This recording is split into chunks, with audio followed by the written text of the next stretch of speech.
नमस्ते दोस्तों, स्वागत है आपका अपने YouTube चैनल सरकारी अड्डा में।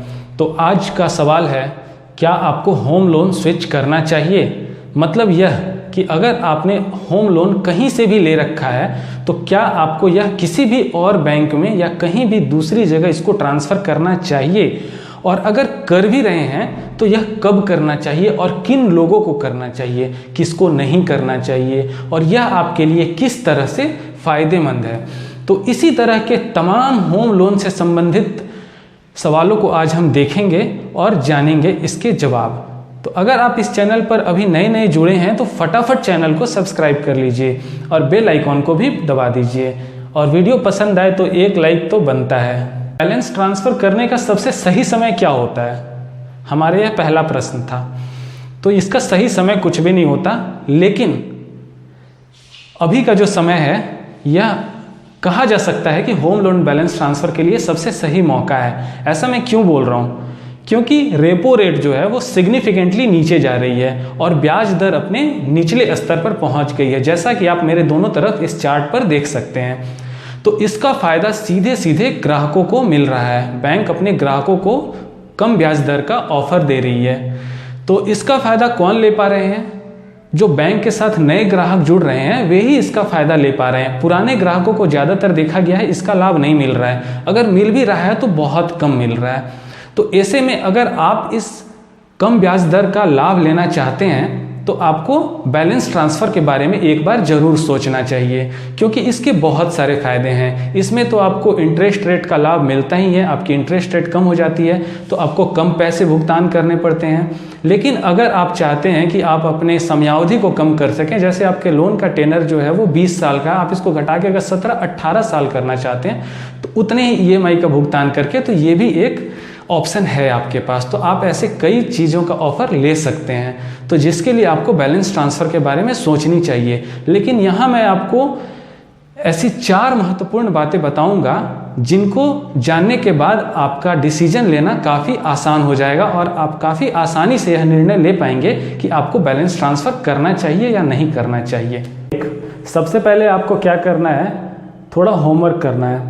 सभी बैंकों के, जिन जिन बैंकों के आप नाम जानते हैं, सबके करेंट इंटरेस्ट रेट्स चेक करें, और ये भी चेक करें कि बैलेंस ट्रांसफ़र पर कोई बैंक ऑफ़र दे रही है या नहीं दे रही है। क्या होता है अक्सर कि बहुत सारे बैंक बैलेंस ट्रांसफ़र पर स्पेशल ऑफ़र्स लेकर आती है दूसरे बैंक के कस्टमर्स को लुभाने के लिए, अगर उनको नए कस्टमर नहीं मिलते तो आप ये चेक कर सकते हैं बैलेंस ट्रांसफ़र पर किसी बैंक में ऑफ़र्स चल रहे हैं या नहीं चल रहे हैं। उसके अलावा आप क्या कर सकते हैं कि अगर आप सैलरीड हैं, नौकरी पेशा हैं, तो आप अपने सैलरी बैंक में, जिस भी बैंक में आपकी सैलरी क्रेडिट होती है उस बैंक में एक बार चेक करें कि क्या होता है कि जिस बैंक में भी आपकी सैलरी आती है, आप उनके नियमित ग्राहक होते हैं तो वो आपको ऐसी बहुत सी ऑफ़र्स देते हैं, तो ऐसे ऑफ़र्स को आप ज़रूर कंसीडर करें। साथ ही अपने आप सिविल स्कोर्स पे ध्यान रखें, अपने सिविल स्कोर की जानकारी रखें, क्योंकि क्या होता है आपका सिविल स्कोर अगर हाई होता है, सिविल स्कोर काफ़ी अच्छा होता है, जैसे 750 के अबव होता है, तो आपको बहुत से अच्छे ऑफ़र्स मिलते हैं और आपको कम इंटरेस्ट रेट के ऑफ़र मिलते हैं। लेकिन कम सिविल स्कोर पर वो ऑफ़र नहीं मिलता, तो आपको अपने सिविल स्कोर की जानकारी भी होनी चाहिए। और साथ ही क्या करना है कि आपको कम से कम ध्यान रखना है कि 0.5% का तो लाभ मिनिमम आपको मिलना ही चाहिए। अगर आप अपने करेंट बैंक में, एग्जिस्टिंग बैंक में 8% का इंटरेस्ट पे कर रहे हैं तो यहाँ कम से कम 7.5 या उससे कम पे मिले तो ही कंसीडर करें।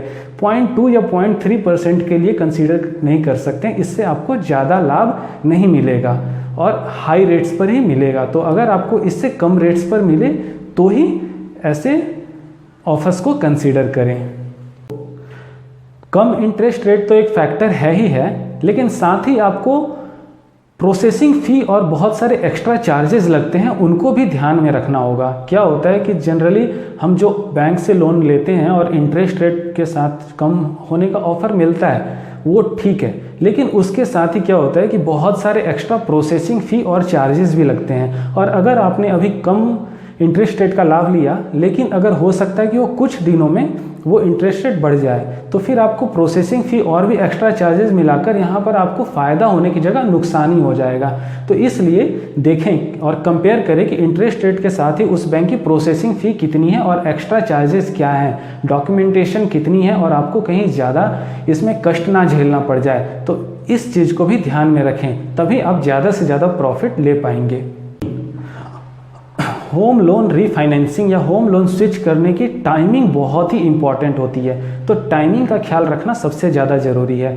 अगर आप अपने होम लोन के अर्ली स्टेज में हैं, अभी कुछ ही साल पहले अगर आपने लोन लिया, 2, 3, 4 या 5 साल पहले, मतलब अगर अभी आप जो भी इंटरेस्ट रेट पे कर रहे हैं उसमें आपका जो प्रिंसिपल कंपोनेंट है वो आप बहुत ही कम पे कर रहे हो और इंटरेस्ट बहुत ज़्यादा पे कर रहे हो, अगर आप इस स्टेज में हैं तो ये आपके लिए बहुत ही फ़ायदेमंद है और आपको ज़रूर करनी चाहिए।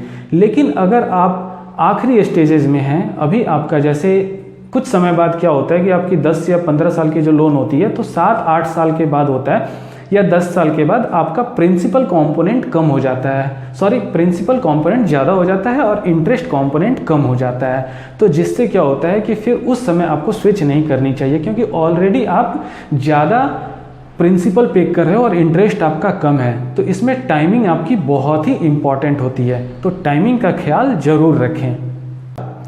कभी कभी आपको क्या होता है कि कुछ एक्स्ट्रा पैसों की ज़रूरत होती है और आप पर्सनल लोन या किसी और से लेने में कंफर्ट महसूस नहीं करते या वहाँ पर हाईयर इंटरेस्ट रेट होते हैं, तो ऐसे में होम लोन टॉपअप या होम लोन स्विच करना आपके लिए एक बेहतरीन ऑप्शन होता है। ऐसा क्यों होता है? क्योंकि जब आप किसी और बैंक में ट्रांसफ़र करते हैं तो वहाँ पर आपको टॉपअप की भी फैसिलिटी साथ में मिलती है, लेकिन आपको उसमें ऐसी बाध्यता नहीं होती कि आप इस पैसे का उपयोग घर बनाने के लिए ही करें। आप चाहें तो इस पैसे का उपयोग अपने किसी भी अन्य काम को करने के लिए, अपने बिजनेस के लिए या किसी भी अन्य पर्पस के लिए कर सकते हैं। तो ऐसे में अगर आपको कुछ एक्स्ट्रा पैसों की ज़रूरत है और अगर आप इसको होम लोन के इंटरेस्ट रेट में ही बहुत कम ब्याज दर में ही पाना चाहते हैं, तो आप होम लोन को ज़रूर स्विच करें और ऐसे बैंक को देखें जो साथ ही साथ आपको बैलेंस ट्रांसफ़र के साथ टॉपअप की भी फैसिलिटी दे रहे हों। तो इन सब बातों को अच्छे से जांच परख लेने के बाद अगर आप होम लोन स्विच करने के डिसीजन पर पहुंचते हैं, तो यहाँ मैं आपको सजेस्ट करूँगा कि आप अपने एग्जिस्टिंग बैंक के पास एक बार जाएं, उनके ब्रांच में जाएं और उनसे बात करें और बोले कि मुझे फ़लाने बैंक से इतने % के इंटरेस्ट रेट पर ऑफ़र मिल रही है और मैं वहाँ ट्रांसफ़र करना चाहता हूँ। तो आप ऐसा करके अपने एग्जिस्टिंग बैंक के साथ नेगोशिएट कर सकते हैं।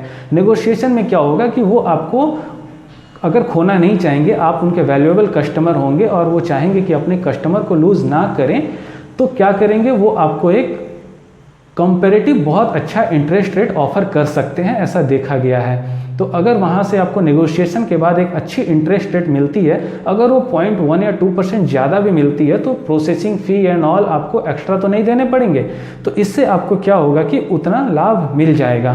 तो इन सब ऑफ़र को कंसीडर करें।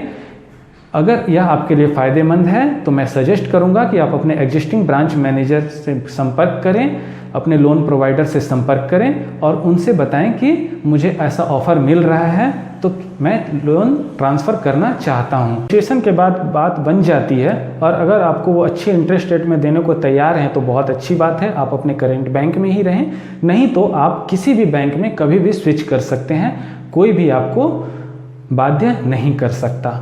तो ये थे कुछ सजेशन जो आपको अपने बैंक के होम लोन को किसी दूसरे जगह ट्रांसफ़र करने में मदद करेंगे। तो उम्मीद है ये वीडियो आपको पसंद आई होगी और अगर आपका कोई भी सुझाव हो इस कंटेंट को लेके और अगर आपके कोई भी प्रश्न हो तो आप कमेंट बॉक्स में लिख सकते हैं, आपको इसका उत्तर जल्द से जल्द देने का प्रयास करूँगा। और अगर आपके किसी दोस्त को ज़रूरत है तो आप इस वीडियो को उन तक शेयर करें और चैनल को सब्सक्राइब ज़रूर करें, जिससे कि इससे वीडियोज़ आप तक हमेशा लाता रहूं। तो मिलते हैं फिर अगले वीडियो में, तब तक के लिए जय हिंद।